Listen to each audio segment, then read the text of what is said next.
वापस से स्टोरी पर आते हैं सर। अकाउंटेंट एक ही था पहले, जर्नल वाला, काम बढ़ गया तो उसने दूसरा अकाउंटेंट रखा है।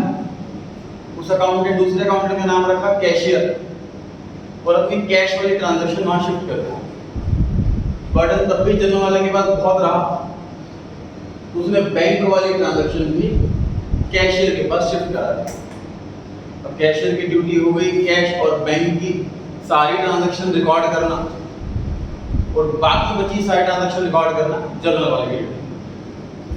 तो ऐसे ही चलता रहा कुछ महीने, लेकिन अब कैश बुक वाले के पास ज्यादा बढ़ रहा है।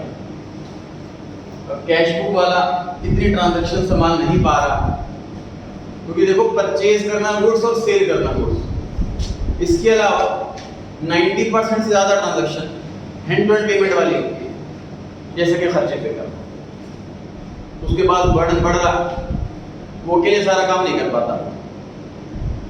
अब कैशियर जाता है इस बार बॉस के पास कि सर तीसरा अकाउंटेंट रखो और मेरा बर्डन कम करो, कैश की ट्रांजैक्शन छूटेंगी तो आप ही को लॉस होगा।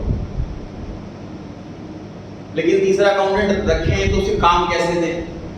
उसको भी कैशियर बुलाएंगे अगर, तो अभी डुप्लीकेसी का डर है, कभी दोनों रिकॉर्ड कर लें, कभी दोनों ही रिकॉर्ड ना करें। अगर ऐसा कर लें कि एक कैशियर पैसा लेगा, दूसरा कैशियर पैसा देगा, तो भी गड़बड़ है, क्योंकि जो पैसा लेगा उसके पास बहुत ज़्यादा एक्सेस में पैसा हो जाएगा, और जो पैसा देगा सिर्फ पैसा देगा और कुछ नहीं करेगा, तो डेफिशिएंसी हो जाएगी, पैसे इतना पैसा कहाँ से लें? तो ऐसे भी काम नहीं बांट सकते। तो काम बांटने का प्लान करा, सोचा, तो कैश बुक वाले से जी सजेशन लिया कि आप बताओ कि तीसरा अकाउंटेंट रख लेते हैं, उसे क्या काम दें, हमारा कौन सा वाला टाइप का काम ऐसा है जो उस पर शिफ्ट करें, तुम्हें लग रहा है बर्डन कम हो जाए। तो वो कहता है सर ये जो छोटे मोटे खर्चे, जैसे चाय का बिल आ गया जी 200 रुपये, एम्प्लॉय को हमने कुरियर के लिए भेजा, 70 रुपये उसने कुरियर के मांगे, ऐसे खर्चे, ये जो छोटे मोटे खर्चे हैं सर, इनसे बड़ा परेशान हूँ, ये खर्चे बहुत ज़्यादा होते हैं, क्योंकि रिकॉर्डिंग का टाइम नहीं मिलता मैं, ये वाले बर्डन शिफ्ट कर दो।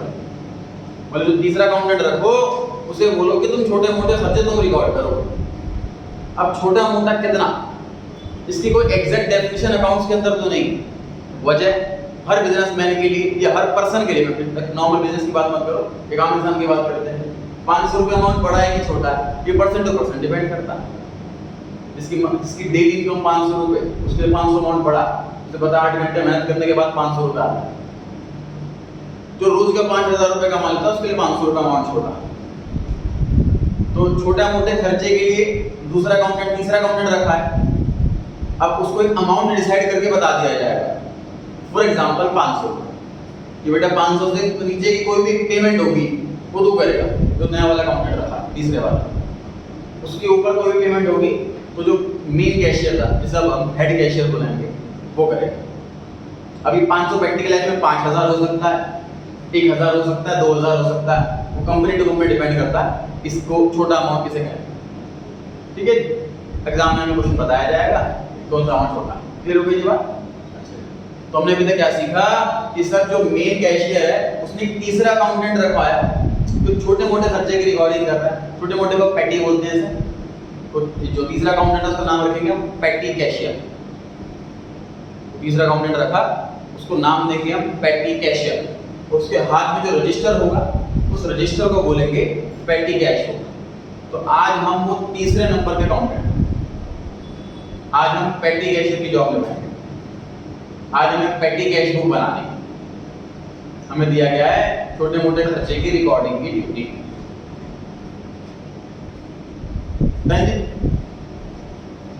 इस वाले टॉपिक के अंदर अच्छे से मेहनत करनी है सर। फॉर्मेट में गलती फॉर्मेट में होती है। फॉर्मेट में क्या ध्यान रखिए सर, कितने कॉलम बनेंगे? 5 प्लस बोल रहा हूँ मतलब 5 तो बनेंगे ही बनेंगे। प्लस क्यों बोल रहा हूँ? मतलब मैंने फिक्स नहीं बोला कि 7 या 18 ऐसा कुछ फिक्स नहीं बोला, 5 प्लस बोला है। 5 तो बनेंगे ही बनेंगे कॉलम। उसके अलावा जितने एक्सपेंस है हर एक्सपेंस का अलग कॉलम। पूरे क्वेश्चन के अंदर अगर 6 एक्सपेंस है तो 5 प्लस 6 11। पूरे क्वेश्चन के अंदर अगर 4 एक्सपेंस है तो 5 प्लस 9 5 प्लस 4 9 कॉलम बनेंगे। फिर हो गई बात, बनाते हैं साथ साथ हेडिंग डालेंगे पेटी कैश। इसमें स्पेस कम पड़ सकता है तो आप लोग कॉपी को हॉरिजॉन्टली पकड़ लें।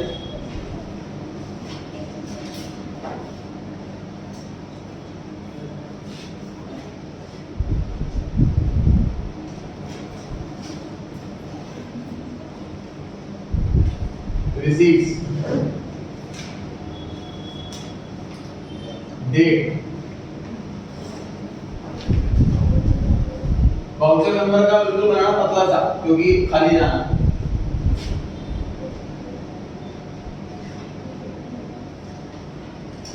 पर्टिकुलर्स,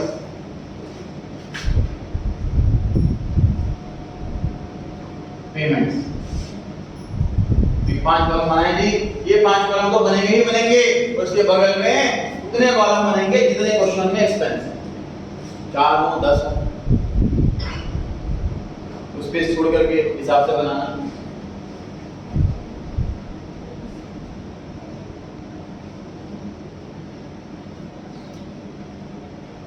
स्कूल में एग्जाम्स वगैरह स्टार्ट हो गए आप लोगों के, कभी किसी और पेपर का एग्जाम है तो क्लास मिस ना करें। टाइम चाहिए पढ़ने के लिए, मैनेजमेंट से भी कुछ कर लेंगे। आपका एग्जाम किसी और सब्जेक्ट का है, जितना कर सकते हो आपकी क्लास में आओ, घर जाके रिवाइज कर लो क्लास को, होमवर्क मत करो। एग्जाम्स टाइम में समझ लीजिए इस चीज़ के लिए छूट है कि होमवर्क मत कीजिए, लेकिन क्लास ना मिस करें और सिर्फ रिवाइज भी जरूर करना। तो क्लास में अटेंड करने के बाद अगर घर पे ना पढ़ो ना तो क्लास अटेंड करने का फायदा नहीं रहता, भूल जाओ। कोई घंटा क्लास का और आधा घंटा रिवीजन का, 1.5 घंटा हफ्ते में 3 बार ये निकालना ही निकालना है आपको, चाहे कितने की study.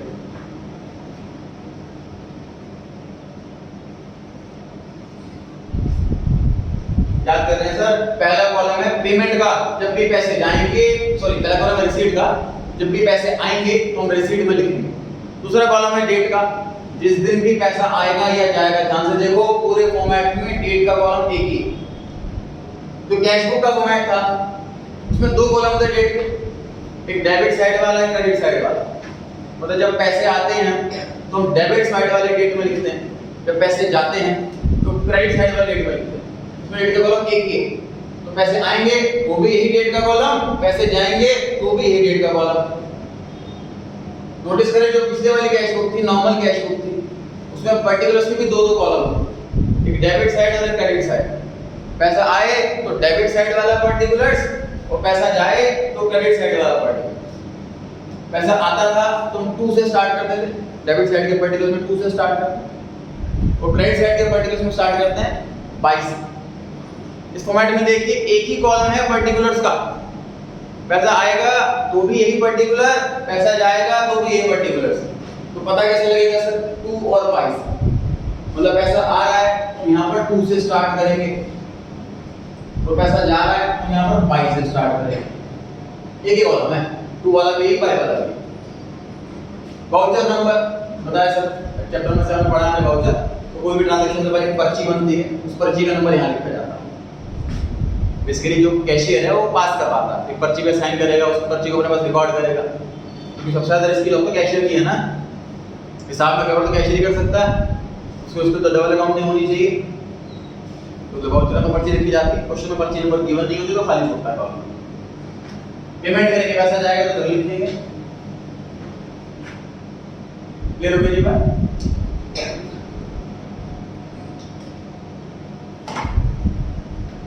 Question number 8, page 58. A petty cashier in a firm received 3,000 rupees as petty cash interest from the following prepare an analytical petty cash. 3,000 रुपए मिले सर इसको।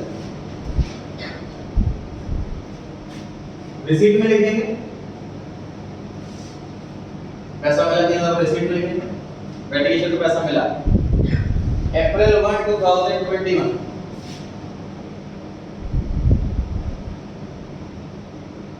अप्रैल 2021 और 1 तारीख। कोई क्वेश्चन नंबर लगा ना अप्रैल के बाद लिख लीजिए, डेट में 1 तारीख डाल दी।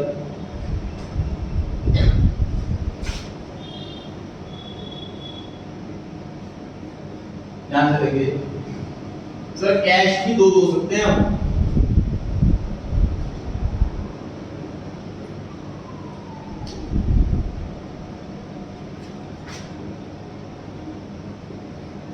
सीजन एंट्री एग्जाम में मांगता नहीं है, एंट्री वाली कॉन्सेप्ट के लिए बता रहा हूँ बस। यहाँ से देखिए सर, जो पेटी कैशियर होता है वो हेड कैशियर के अंडर रहता है। मतलब जब बॉस ने तीसरा अकाउंटेंट रखा ना कैशियर की रिक्वेस्ट पर, तो उसने क्या बोला, भाई मैं बंदा ला के रख दूंगा, उसकी सैलरी मैं दूंगा, लेकिन सारी जिम्मेदारी तेरे काम संभाल ले, उसे कौन सा काम देना क्या करना है वो तू दे, उसको पैसे भी देने हैं तो तू दे। मतलब हेड कैशियर ही ऑफिस के कैश से निकाल करके पेटी कैशियर को पैसे देता है। 3000 रुपए हेड कैशियर के यहाँ से गए हैं पेटी कैशियर के पास। तो अब हमारे फर्म में दो टाइप के कैश हैं। एक जो कैशियर के पास रहता है उसे तो कैश ही बुलाते हैं, जो पेटी कैशियर के पास कैश रहता है उसे पेटी कैश बुलाएंगे। तो पेटी कैश वाली एसेट बढ़ गई, कैश वाली एसेट घट गई। अगर यहाँ पर हम कैश बुक भी बना रहे होते तो क्रेडिट साइड में लिखते बाय पेटी कैश। अभी हम पेटी कैश बुक बना रहे हैं, पेटी कैश बुक डेबिट हो रहा है, सारा तो डेबिट साइड में लिखा है, और डेबिट पेटी से कॉलम में अपोजिट साइड आती है, अपोजिट साइड में टू कैश लिखा हुआ है, फिर वहां पे हमने टू कैश लिखा है। हमें रिसीट और पेमेंट पेटी कैशियर के पॉइंट ऑफ व्यू से देखनी है। इस चैप्टर के अंदर हम पेटी कैशियर, तो हमें 3000 रुपए हेड कैशियर ने दिए, हमारा पैसा आ रहा है, डेबिट में लिखते हैं, डेबिट डेट में लिखते हैं, रिसीट में लिखते हैं। अब इस 3000 रुपए से हमें हफ्ता चलाना, ठीक।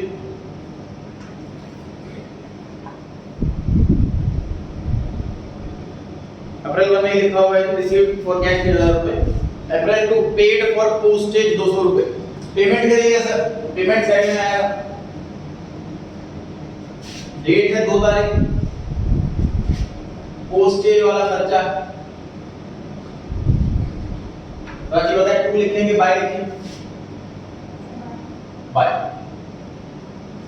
पेमेंट करते हैं कैश बुक में तो क्रेडिट साइड के पेटी बैलेंस में आता है, और पेमेंट हो रही है यहाँ पर, इसलिए बाय से स्टार्टिंग होगी, खर्चों के लिए बाय और रिसीट के लिए। पोस्टेज नाम का खर्चा आ गया, एक नया कॉलम बना दीजिए यहाँ पर पोस्टेज के नाम से, और ये 200 रुपए के सामने 200 रुपए कर लीजिए। इसका पर्पस बताया जाएगा, सर लंबा फॉर्मेट क्यों बना रखा है, कंप्लीट होने के बाद इस पे टाइम लगाएंगे। अप्रैल 4 पेड फॉर स्टेशनरी 300 रुपए, फिर से पेमेंट कर दी 4 तारीख।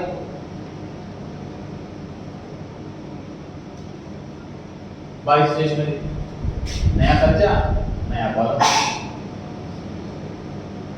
300 रुपए के ठीक सामने 300 रुपए।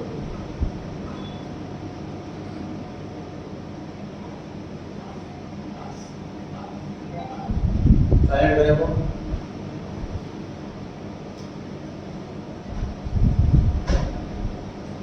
अप्रैल 5 वेजेस पे करेंगे, बाय वेजेस 400 रुपए, अगेन नया कॉलम 400 के ठीक सामने 400। अप्रैल 6 बोर्ड बाय करे कोई हैंड रेज कर, अप्रैल 6 अरे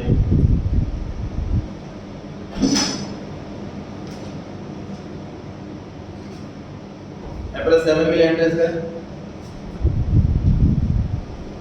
अप्रैल 7 कौन करेगा ये बोल दो, सभी कॉपी में खुद कर लें, बोर्ड पे लिखने का वेट ना करें। जैसे अप्रैल 2 करा है वैसे ही अप्रैल 4 करा है, वैसे ही अप्रैल 6 होगा, वैसे ही अप्रैल 7 होगा। नई चीज बनाएंगे, डेट डाल दी 6 तारीख, कैरेज नाम का खर्चा है तो कैरेज लिख दिया, अमाउंट 350, और एक नया कॉलम बन गया, नया खर्चा नया कॉलम, 350 के ठीक सामने तो बिल्कुल सही है, डबल आ जाएगी। अप्रैल 7 देखें कितने कैसे हो रही,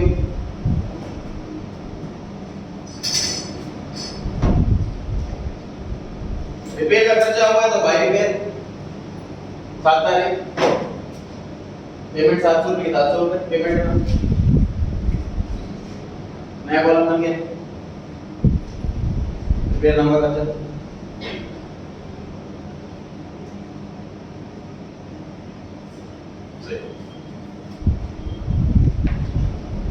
अभी कंप्लीट नहीं हुआ है, जितना हो चुका है 1 मिनट का समय लगाएं, क्वेश्चन पूरा रीड करें, सॉल्यूशन पूरा देखें, कौन से आइटम कहाँ कहाँ कैसे आएंगे।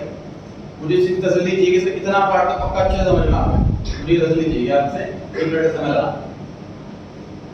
फॉर्मेट देखो, कौन सी चीज कहाँ लिखी है, कभी कभी टू कभी कभी वाई, कौन सा अमाउंट कहाँ लिखना है, बहुत अच्छे से देखो।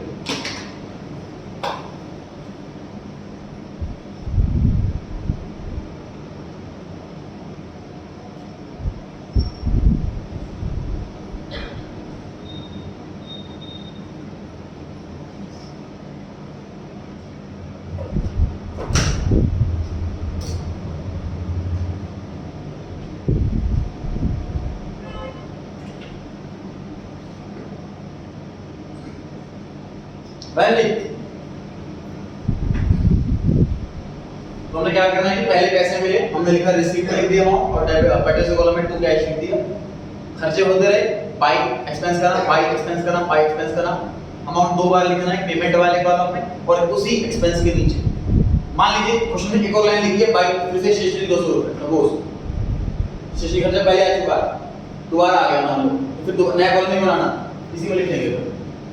मतलब जो एक्सपेंस का कॉलम बन गया वो तो बन गया, दोबारा रिपीट होता है एक्सपेंस तो उसी कॉलम के अंदर आएगा, वो नया एक्सपेंस आएगा तभी कॉलम बनेगा।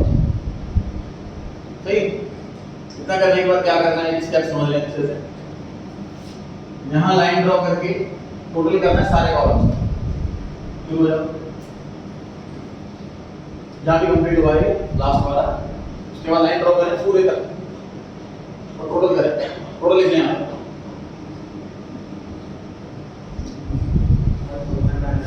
कितना है 1950 सारे कॉलम का करें।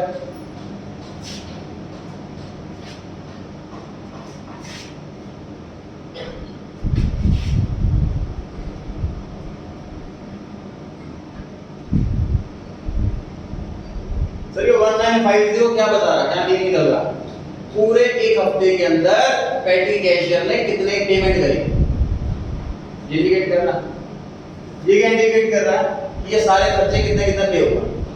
अब क्या काम करना है आपको, 200 रुपए से लेके 700 रुपए तक सबका टोटल चेक करो, ये आना चाहिए, करो चेक। ये आ रहा है तो पेटी कैशियर ने एक दूसरी तसल्ली क्या करी अपनी, यार हर एक खर्चा मैंने अलग भी लिखा हुआ है, उन सब का टोटल देखता हूँ ये आ रहा है कि नहीं आ रहा। समझ पा रहे हैं, मतलब क्रॉस चेक करने वाली चीज है ये, मिस्टेक तो नहीं हो गई। देखो जब जैसे हम रेगुलर बताते हैं कि जब बाहर जाते हैं सामान लेने, शॉप का सामान लेने कभी जाते हैं बाहर, तो पहले तो हम पर्चे में लिखते रहते हैं कि हाँ इसको भी दिए पैसे, इसको यहाँ पैसे दिए। सेकंड तरीका क्या होता है उनका कि जेब में सपोज उन्होंने 25,000 रुपये रखे थे जब गए थे सामान लेने के लिए, जब घर आए तो कैश काउंट करा, मान लो 5,000 रुपये निकला, टोटल खर्चा 20,000 हुआ, जिसके हो गया 25,000 लेके गए थे, जब वापसी आए तो 5,000 थे, टोटल 20,000 का खर्च हुआ। खर्चा अलग से भी लिखे हुए हैं, उनको टोटल चेक करते हैं 20,000 रुपये बैठ रहा है कि नहीं बैठ रहा। अगर नहीं बैठ रहा सोचेंगे कोई और खर्चा है जो लिखना भूल गए, फिर याद आएगा तो खर्चा लिखे तो डबल चेक हो जाता है, इससे गलती में चांस कम हो जाता है। तो हर एक खर्चा में लिखा, उसका भी टोटल करा, टोटल पेमेंट जितनी करी उसका भी टोटल करा और टैली कर लिया, बराबर आता है, कोई मिस्टेक नहीं। ठीक है, कैश बुक में क्या करते थे सर कि सर खर्चों के टोटल को डेबिट साइड टोटल से माइनस करते थे, जो आता था उसे उस आंसर को क्या नाम देते थे, बाई बैलेंस शीट। ये देते नाम answer by balance sheet. Debit का टोटल 3,000 है, टोटल क्रेडिट का 1950 है, माइनस करके आंसर आया कितना आया आंसर,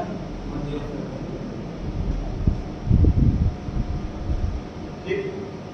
उसमें मंथ की डेट देते थे, एंड की डेट, क्वेश्चन ये वीकली वाला वीक का कॉन्सेप्ट बताऊंगा। वीक का कॉन्सेप्ट क्या है, क्वेश्चन पेटी कैश बुक जो वीकली बनती है, तो वीक की लास्ट की डेट में 7 तारीख, तो लास्ट की डेट है वीक की 7 तारीख। उसके बाद क्या करते थे, बैलेंस शीट लिखने के बाद टोटल करते थे डेबिट और क्रेडिट कॉलम का, तो टोटल हमेशा आमने सामने होना चाहिए, टोटल हमेशा बड़े वाले कॉलम का आता है।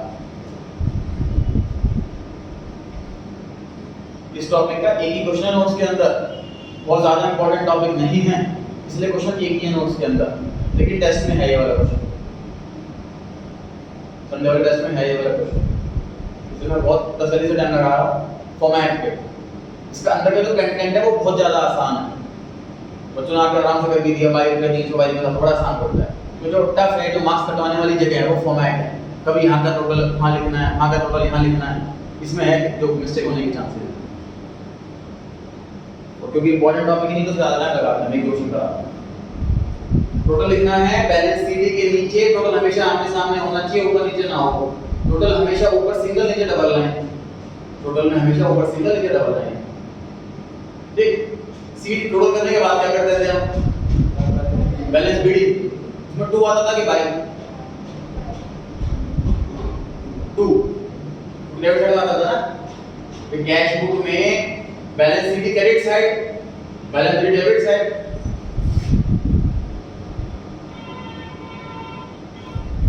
अमाउंट कौन सा आता है बैलेंस बीडी में, बैलेंस बीडी लिखते किस साइड पे, डेबिट साइड या credit side, debit side. CD वाला अमाउंट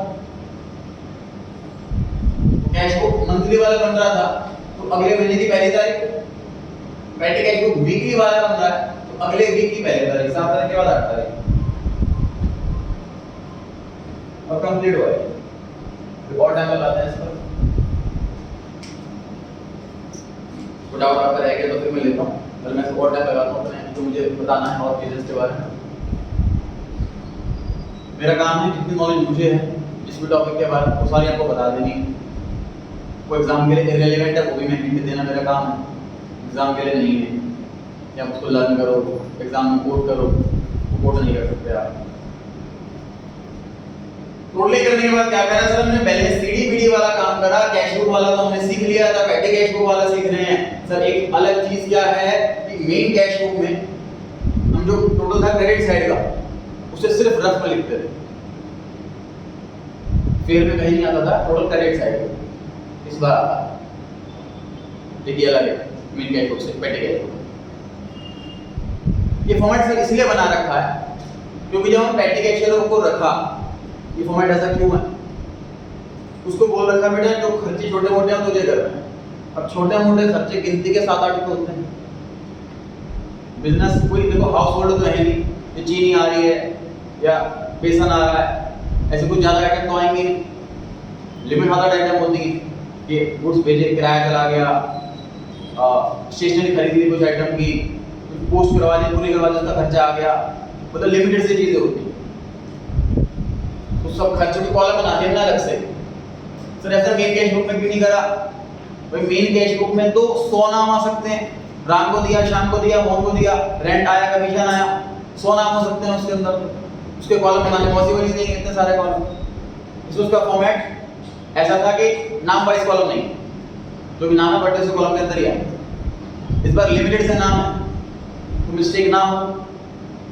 तो मेन कैश बुक में 2 पर्टिकुलर्स के कॉलम होते हैं, इसमें एक ही क्यों है, क्योंकि मेन कैश बुक में पैसे आने के भी बहुत सारे सोर्सेज हैं और पैसे जाने के भी बहुत सारे सोर्सेज हैं। पैसा आता भी बहुत जगह से है, पैसा जाता भी बहुत जगह से है। पेटी कैशियर के पास हफ्ते में सिर्फ एक बार पैसा आएगा मेन कैशियर से, बस। तो कॉलम बनाएंगे अगर पर्टिकुलर्स में डेबिट साइड वाला, उसमें 2 कैश के बाद सारा खाली रहेगा, तो स्पेस वेस्ट ना करने की बजाय ये करा है कि पर्टिकुलर कॉलम एक ही कर दो और 2 और 22 से हम लोग समझ जाएंगे कि कौन से वाला है। सेम कॉन्सेप्ट डेट के लिए, डेट के भी 2 कॉलम ना वगैरह एक ही कॉलम बना रखा है, क्योंकि पैसा आना एक ही बार है हफ्ते में, स्पेशल कॉलम क्यों बनाया उसके लिए। रिसीप्ट का कॉलम भी देखो खाली पड़ा, पैसा 3000 बस का खाली पड़ा, वो तो लेकिन जरूरी है क्योंकि एक कॉलम के अंदर हम रिसीप्ट और दोनों नहीं लिख सकते, तो टोटलिंग कैसे होगी। तो डेबिट साइड के लिए सिर्फ एक ही कॉलम बना रखा है, मतलब रिसीप्ट वाला, और ये सारे कॉलम क्रेडिट साइड वाला है। तो डेबिट साइड वाला अब एक दो आइटम के लिए उधार लेता है क्रेडिट साइड वाले कॉलम से, डेट की पर्टिकुलर्स की टोटल करना क्रेडिट साइड का, फिर बाद में बैलेंस सीडी वाला काम, बैलेंस टोटल डेबिट और क्रेडिट को माइनस कर देना है, जो आंसर है उसे बैलेंस सीडी बोलते हैं। आंसर लिखना है छोटी जगह, उसके बाद टोटल करना है, टोटल इक्वल आना चाहिए, सीडी के बाद टोटल, टोटल के बाद बीडी, बीडी में अमाउंट वाला, सीडी वाला अमाउंट, टोटल वाला अमाउंट नहीं सीडी वाला। पीडी वाला हम डेबिट का लिखते हैं, इसे डेबिट का लिखा होगा। अगले हफ्ते की पहली तारीख। सर क्या कभी ऐसा हो सकता है कि टोटल क्रेडिट साइड का बड़ा आ जाए और डेबिट का छोटा आ जाए, उस केस में क्या करेंगे? तो ऐसा कभी होगा नहीं। पेटी कैशियर को अगर हम 3000 रुपए दिए कि बेटा इस हफ्ते में खर्चे चला, वो मान लो खर्चे 3000 से ज्यादा हो गए, तो वापस से हेड कैशियर के पास आएगा पैसे मांगने के लिए, अपनी जेब से नहीं देगा।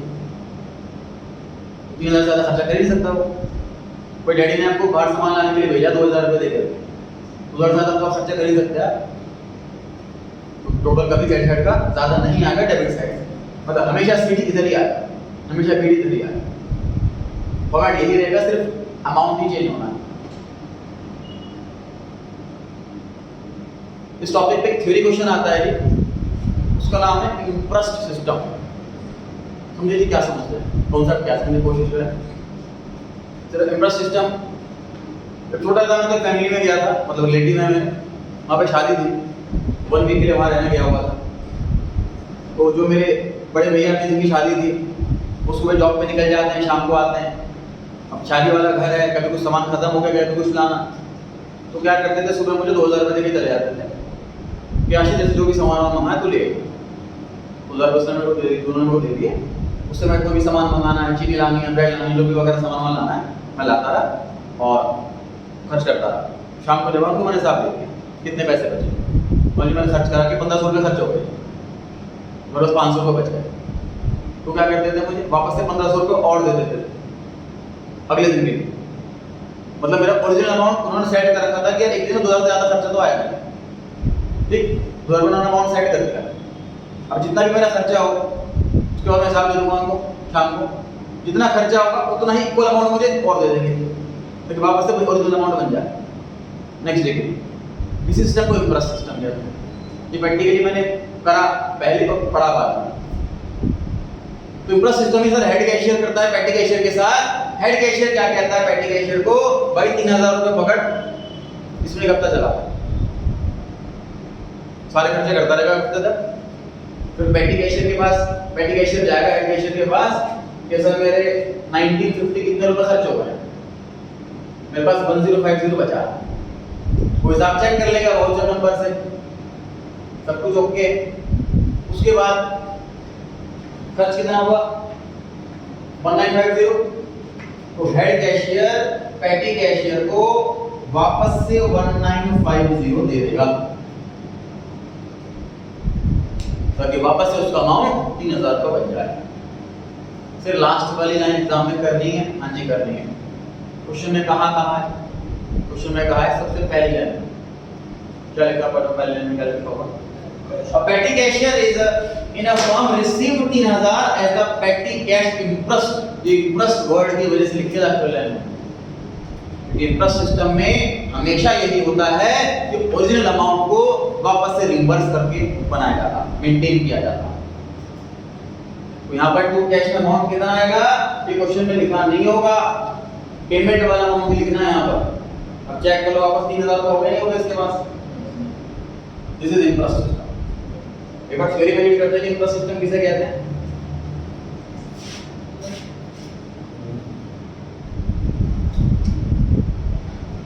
इसमें पेटी कैश को ये 59 सबसे ऊपर, 59 सबसे ऊपर लिखा पेटी कैश को किसे कहते हैं। What is meant by analytical petty cash flow? Analytical petty cash flow has two sides. Left side is used to record the receipt of cash, and right side is used for recording the payment. Payment side has columns for recording each type of expense. हर एक expense के लिए separate column बनाया हुआ है। Question number 7, एक advantage बताओ पेटी cash book क्यों मेंटेन करें।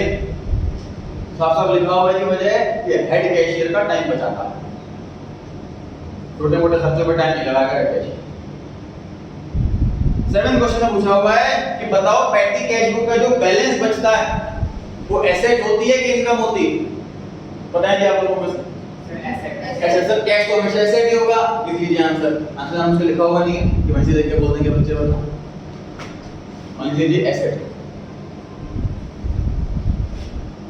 पहला क्वेश्चन पिछले पेज पर, cash column of the cash book will always have a debit balance or at most the nil। तो ऐसा क्यों होता है जी?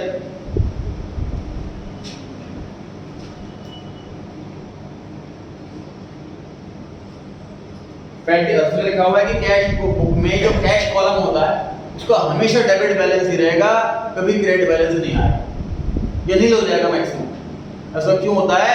क्योंकि हम पेमेंट नहीं कर सकते उससे ज्यादा, जितना हमारे पास कैश अवेलेबल है, इतना कैश अवेलेबल है, उससे ज्यादा पेमेंट करनी पॉसिबल नहीं है।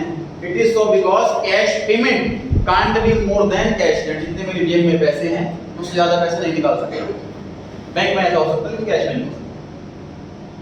क्वेश्चन नंबर 2, बैंक कॉलम जो होता है कैश बुक का वो डेबिट क्रेडिट कहीं पर भी भाग सकता है। ऐसा क्यों? क्योंकि ओवरड्राफ्ट की फैसिलिटी होती है। Bank column in the cash book represent करता है बैंक कॉलम। बैंक कॉलम का क्रेडिट बैलेंस भी हो सकता है अगर ओवरड्राफ्ट हो, और नॉर्मली डेबिट बैलेंस ही होता है। क्वेश्चन नंबर 3, ओवरड्राफ्ट किसे कहते हैं? पैसा ज्यादा निकाल लेना जितना जमा करा उससे। क्वेश्चन नंबर 4, कॉन्ट्रा एंट्री किसे कहते हैं? जिस एंट्री की दोनों जगह इफेक्ट हो, कैश बुक बोथ कॉलम वाले। Contra entry means entry which affect both cash and bank column of the cash book and are therefore recorded on both the side of the cash book. Example, तो ही इसके exact cash bank में जमा करना और bank से cash निकालना।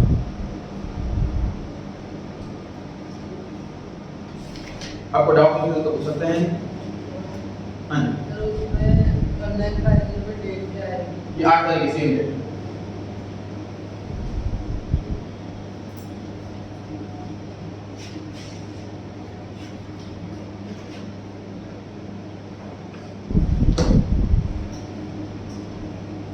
Next chapter कौन सा करें जी? आप लोगों का सजेशन